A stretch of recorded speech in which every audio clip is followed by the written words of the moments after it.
On BBC News, exploring the latest innovation and technology shaping our lives, and with the inside track on global trends and advancements in the tech space today.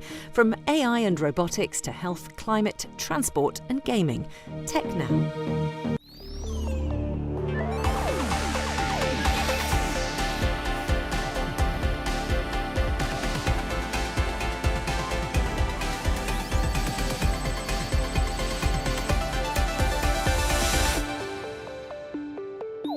This prototype is fully electric. This is the Heart X1. A typical charge will be about 30 minutes.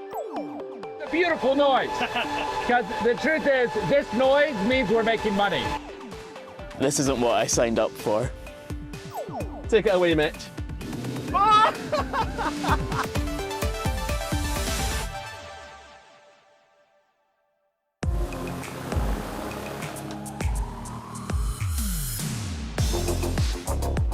Taking to the skies over Gothenburg, this is no ordinary plane. It's battery-powered. Right now, it's the only electric model certified to fly. All right, so this is it. Yes, welcome on board. But, as you can see, there's only room for two. And swing in. Well, it's still a compact little space. What does it feel like to go up in the air in this plane? This is absolutely great. It's the nicest aircraft I've been flying. It's a little bit quieter than other aircrafts. And how long can you stay up in the sky in a plane like this? You can actually be up in the air by 1 hour, approximately. You have to have 10 minutes reserve when you land if you're at the same airport. And if you fly to a different airport, you need to, by regulations, have 30 minutes in reserve. Aviation is really polluting and makes up 3% of the world's greenhouse gas emissions. The problem is, air travel is only set to grow. And if you want to keep flying, we need to find ways to lower emissions. A fuel or a propulsion technology needs to have a relatively high energy density. It's a challenge for competing potentially more sustainable technologies. The main limitations of complete full battery electric aircraft is related to the energy density, and then they get too big to carry around, and there's this challenge of making that technology work. Globally, there are now hundreds of projects working to develop cleaner aircraft, and many are testing out electric propulsion. Among the startups expected to soon take flight is Heart Aerospace here in Gothenburg. And this prototype that I'm being shown is fully electric. So this is the Heart X1, which is our first development aircraft. How many passengers can potentially be seated? Right, so this is a 30-seater aircraft. This one here has about 2 tons of batteries in it. As you can see, it's quite big in scale, and if all goes to plan, this will be the largest plane of its kind to fly battery-powered. Engine testing has been underway, and this spring the aircraft will be doing its first test flights in the United States. Backed by big airlines like United and Air Canada, it's one of the electric passenger planes that's closest to takeoff. So you can see the charge port here. It's carrying some very powerful batteries on board, so how long does it take to charge up? A typical charge will be about 30 minutes. But staying airborne with bulky, heavy batteries is a serious challenge. So they've come up with a third way, going hybrid. By the end of the decade, they hope to be transporting passengers in a plane that will fly with both batteries and backup fuel. The production aircraft, the ES-30, will have 2 electric motors and 2 conventional turbines. So the advantage of that is you don't need as much batteries. For a normal route, it would be all electric from takeoff to landing. But if you want to go a longer distance, or if there's a diversion, you can switch over to the turbines. All electric, this will fly about 200 kilometers from takeoff to landing. And then with the hybrid technology, it can fly up to 800 kilometers. For safety, electric planes must have plenty of power in reserve, and carrying fuel is lighter than extra batteries. But which fuel is used in the backup engines and how clean it is will be up to the airline. What sort of routes will this operate on? Some of the places that our customers are most excited to deploy it first include flying between islands or in mountainous regions where the geography is challenging, places where your population density is maybe a little bit lower.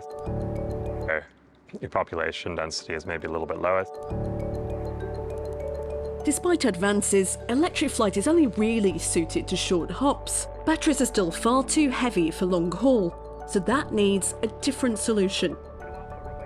New lower emission fuels are being explored, as well as hydrogen, which is zero carbon. But that means totally rethinking how planes are designed, and that's going to take quite some time. How important a stepping stone is hybrid flight, towards getting greener aviation? This is a really challenging thing to do. So electrifying aviation, removing the carbon from aviation. First, small planes like this, short distances, and then getting to longer and longer distances and larger planes. We're also going to see new technologies for the really long distance flights. For shorter trips, though, perhaps we're only a few years away from plugging in and taking off.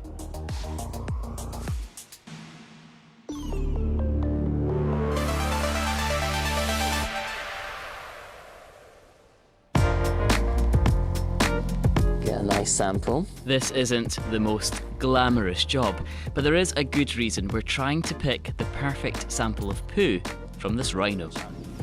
This isn't what I signed up for. She's one of 9 living here at Chester Zoo, which is also home to Europe's newest and biggest endocrinology lab, looking at wildlife conservation. And many of the answers to successful breeding are found in the poo. Emma! Car lady! Come on. This is Emma in front. She got lovely long hairy ears, so we can tell that it's her. And then this is Kasulu. Hey. So Kasulu's in like her young teenage years at the minute. Do you have a favourite? No, we don't have favourites. We're not allowed. The poo is actually really important to us here. Collecting them 4 samples every week. From that, our scientists can tell us when's best to mix our rhinos, because they're part of the European breeding programme. And it can be dangerous mixing them, but if we know she's in estrus, it's more likely that it could go well, and hopefully it will go well. The work here is part of a global effort to increase the number of these and other endangered animals in the wild. Samples are being sent here from breeding programmes all around Europe. So what are scientists actually looking for in the sample? First, with the rhinos safely out of the way, we have to pick one. You got a sample bag. You ready to collect some poo? Let's go and do it. Yeah. So you want to break the ball apart. That's it, so it's into 2 halves. And then you just want to pinch bits out of the middle. Like this. That much? Yeah. We've collected the poo sample from the rhinos. Time to take it to the lab. Hello. Hi. So you're just taking a small bit of the sample. The challenging bit is, particularly of rhino, so because of what they eat, they're browsers, so they eat trees, they eat grass. There's a lot of bark in the samples themselves. And so what we want, you want the pooey bits. I can smell the sample now hitting me. You get very used to it after a while, to be honest, and rhino is not the worst by far. So that is essentially our sample. That's all we need. We can learn a whole host of things. So there's aspects around their health. So when it comes to things like reproduction itself, you can work when they are ready to mate. And then you can also monitor the pregnancy itself to make sure everything's going along okay.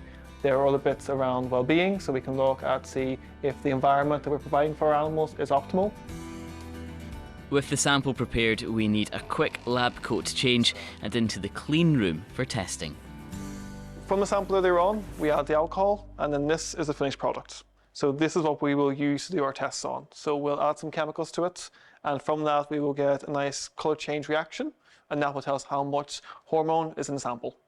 We collected quite a large amount of poo from the rhino, and actually all you've needed is a tiny bit. All we need is a tiny, tiny bit. But the reason why we work with poo is because there's lots of it. It's really easy to get, like you guys saw today. It's quite available on the ground in the mornings. The ultimate goal is to find out as much as possible about these animals so that they can be protected in the wild. Our mission is to prevent extinction. So what we're trying to do here with the science is try and put evidence towards how we can kind of better use the resources that we have, think about the challenges, and then put evidence behind all of that to try and make a difference for species in the world. We are at crisis points. There are lots of species that are going extinct. Is it a lost cause, actually, have things gone too far? It can be really challenging. It can be quite negative to think of that sometimes, but I firmly believe we can actually make a difference. I've seen it happen in my lifetime. So when I was younger and started off as a scientist, I ran hormones in the lab for black rhinos, and I never conceived of the fact that the next generation, their prodigy, would be returning, but they have. So we actually have put black rhinos back into the wild, and the science behind it absolutely has made a difference. So I have a lot of hope for the future. This isn't a small challenge for those working in this field. Developments in science struggle to keep up with the rate of extinction. But as conservation tech does advance, hope of saving these species gets stronger. Stronger.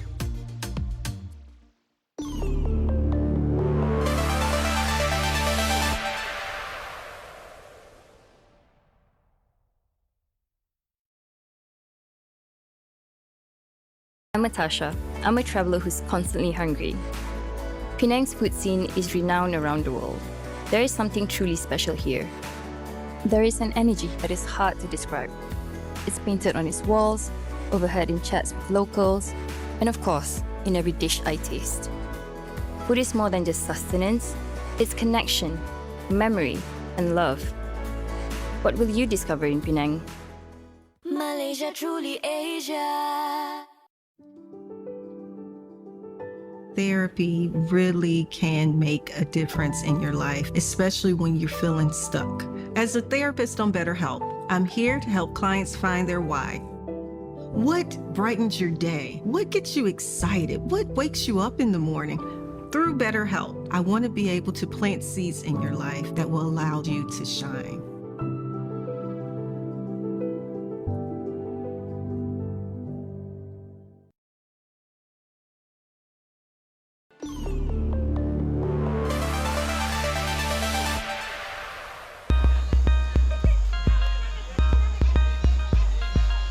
Dusk in rural Zambia. Once it meant the wind down of the day, but with electricity, life goes on. Damien got power a year and a half ago and says it's been transformational.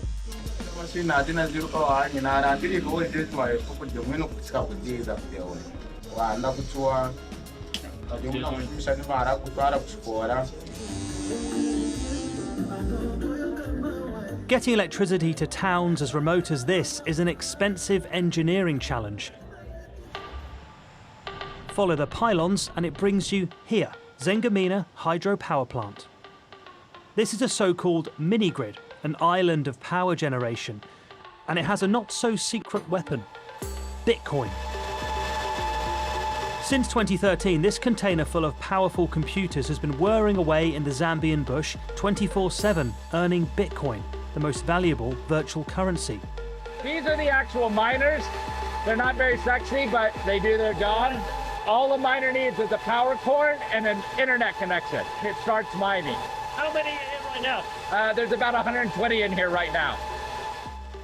It's an odd place for a high-tech crypto operation, but it makes sense for the company that installed it and runs it in partnership with the energy firm because of the electricity being so cheap. It's very noisy, but it's a beautiful noise. Because the truth is, this noise means we're making money. In Bitcoin, there are no banks or financial institutions, so every transaction needs to be checked and verified and added to the public list of payments by Bitcoin mining computers. As an incentive, this network of volunteer miners is rewarded with new coins. At the moment, the mine here earns about $5 in Bitcoin per day per machine. But with all that number crunching, wear and tear is an issue. Engineers like Kevin have set up a computer repair workshop in the bush. It is a chip board. It contains the chips, and the chips are very, very, important. It's inside these chips that these crazy calculations are being done. Yeah. It allows you to get the Bitcoin. Of course, some are going to have issues. Yeah, based on the power they're consuming, based on the environment they're in. Kevin's Kenya-based company Gridless has 6 sites like this in 3 different countries across Africa. It's a lot of travel to remote areas, but it's worth it for cheap, renewable energy.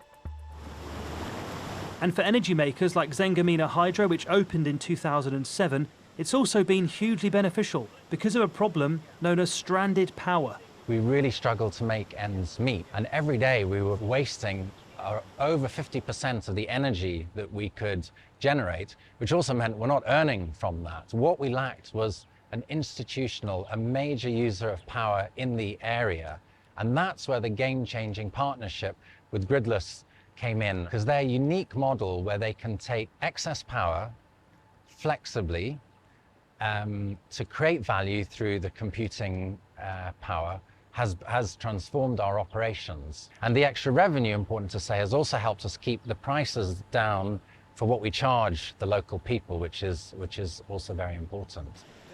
Daniel insists that the hydro plant's priority remains serving electricity to the locals, but adoption has been slow, with few heavy users like factories in the area. Around 30% of the plant's revenue now comes from the Bitcoin mine. Bitcoin mining didn't build Zengamina Hydro Plant, but there's no doubt it's been a win, not just for the energy company and the Bitcoin miners, but also for the local town. However, the plant has received a huge amount of investment and will soon be expanding. They hope to sell any excess energy eventually back to the grid. So Philip and team have got to hit the road and find a new place as perfect as this. As well as searching for sites with excess energy, Gridless is now hoping to start building its own mini-grid energy plants, with its Bitcoin mine as the first major tenant. I'm sure you'll have critics who will worry that the community want the energy, but you'll favour the mining. How can you assure that that won't happen? The truth is that Bitcoin mining doesn't pay very high prices for electricity. If we think of ourselves less as a Bitcoin miner and more as an energy producer, then Bitcoin very high prices for electricity. If we think of ourselves less as a Bitcoin miner and more as an energy producer, then Bitcoin becomes one buyer that has a price they're willing to pay. The community is another buyer that will pay a higher price. Our economic interest is to sell to the higher paying customer, and that's always going to be the community. The mission to get electricity to isolated communities is a monumental task in Africa. A 2022 estimate from the International Energy Agency suggests 600 million people on the continent are without power. But because of Bitcoin's reputation, some companies and authorities remain uncomfortable with including it in electrification projects. These are the kind of operations that dominate crypto mining. Globally, the industry is estimated to use as much energy as a small country like Poland. But according to analysts, there are signs that could be improving, with more of the mining giants moving to sustainable energy mixes instead of just fossil fuels. Setups like Zengamina have none of these problems. Yes, they're a tiny part of the overall mining picture, but they're also a rare example of a controversial industry creating much more than just digital coins.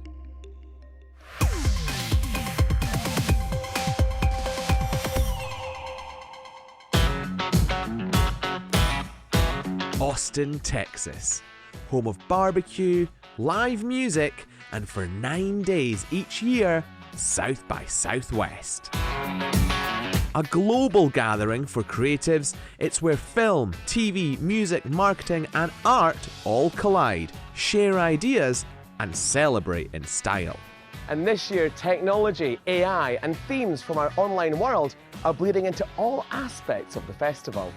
We have our artificial intelligence track, but we also have 22 other tracks, and AI is sprinkled throughout there. So that reflects how big AI is in today's world and how big it will continue to be. Advancements in AI and machine learning are not only part of the conference schedule, they're part of a couple of visitors themselves. These are our latest robots from Walt Disney Imagineering, born out of the Star Wars universe. These BDX droids were inspired by a video game and have our latest technology. They're built with a branch of artificial intelligence called reinforcement learning. It allows us to bring these robots together and bring them to our fans in a time frame that used to take years to build, and now we can make sure they're in the park as quickly as possible. We're able to take animation, reference animation from the creators themselves, and They're train stealing them. the show. I know, there's nothing you can't even do. Interview. I They're know. stealing the show. Technology is helping take stories from the screen and into the real world. Meanwhile, I'm stepping into a film, literally. I'm following an actor as she goes around a house, and I can physically follow her as well as psychologically follow her wherever she's going, following her and finding out a new part of the story. That's because 2 cameras are tracking my movement as I walk around the house's floor plan, and depending on which room I walk into, it triggers the corresponding video.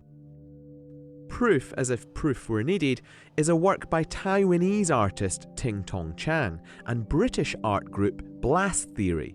It's part of the Future Art and Culture programme here, and it's powered by AI and computer vision. The film is not just a film itself, it's also rely on the audience. We quite like this idea of how you can experience a film with your own body, because the body is a way you can interact with the film, which you don't see much.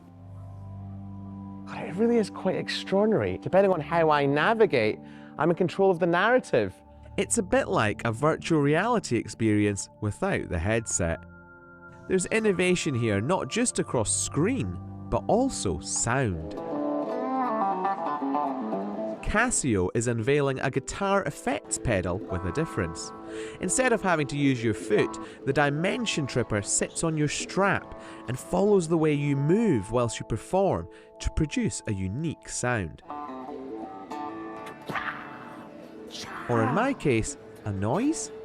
Bringing together creative people in one community is powerful. Bringing together various creative communities into one space where they can interact, build new opportunities is even more powerful. People from all over the world flock here to show off their latest gizmos, gadgets, and newfangled inventions. Like this downless down jacket, coated with a Solomint material that uses infrared to keep you cozy. Another way to grab eyeballs here is to dish out free grub. Osha is a countertop cooking robot that helps you and your family eat freshly cooked meals every single day without you having to spend tons of time in the kitchen. Its secret ingredient is a camera that keeps a close eye on your food as it cooks and relies on computer vision to know what stage of the recipe it's at. It's asking me to put tofu in container A, yellow onions, peppers, peanuts in container B, sprouts in container C, and so on. It then asks me to put certain spices in the spice drawer, and then I just press cook, and it starts cooking for me. It feels like you can taste the future here. So much so, Dubai's Museum of the Future pop-up drew huge crowds this year, with folks lining up hungry to see what's around the corner.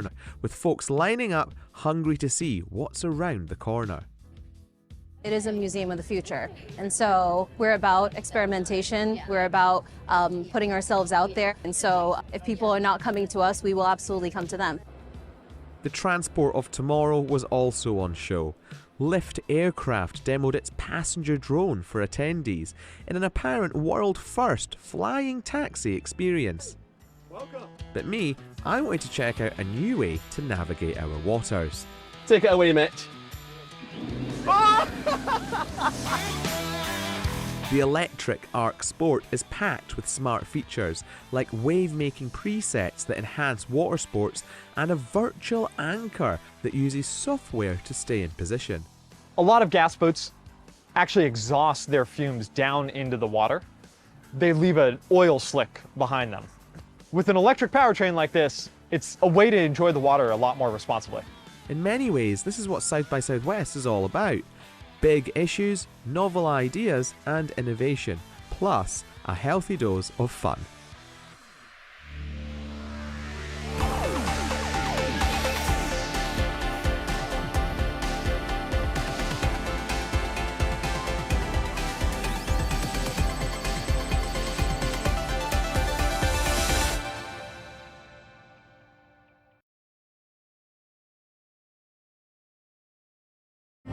Arts in Motion, in partnership with Rolex. As somebody who's lived between two cultures, I have different perspectives on life, not just one-dimensional. I can see things from many perspectives, and I try to explore that in my work.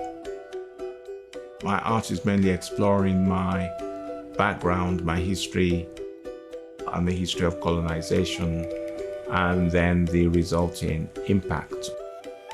Art can actually be a force for good in helping people think about things. But I don't think that artists should be dictators. It's not instrumental. It might be a poetic intervention, but it's definitely not a way to instruct people.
Did you know that somebody could literally steal your house? Yeah, that is a thing that happens. It is when a criminal forges your signature on one document, uses one fake notary stamp, and then spends about $30, $40 with a county recorder. They then take out loans using your home equity as collateral. And the worst part of it is, you don't even know it's happening until you start getting collections and foreclosure notices. Most people don't check on their home title because why would you feel like you needed to?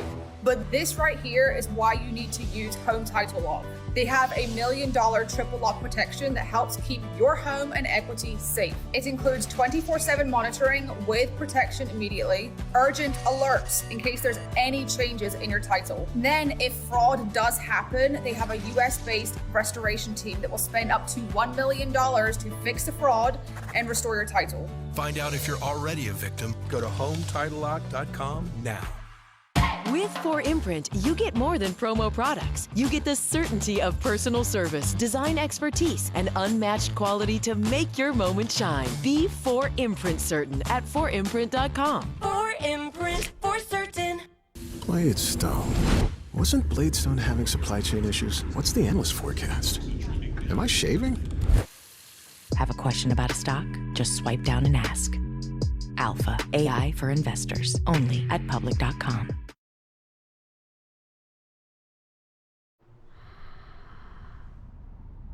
The news never sleeps, even when you do. A ceasefire is being called. A president is being overthrown. And trials of a new cancer drug show promise. But rest, knowing you can catch up in your own time. The Global News Podcast brings you the stories you need to hear every day. Listen wherever you get your BBC podcasts. For breaking news live as it happens, follow BBC News in the BBC app. Save the stories you want to get your news your way. From live news and sport updates to global headlines. Stay up to date with the news that matters. Follow BBC News in the BBC app.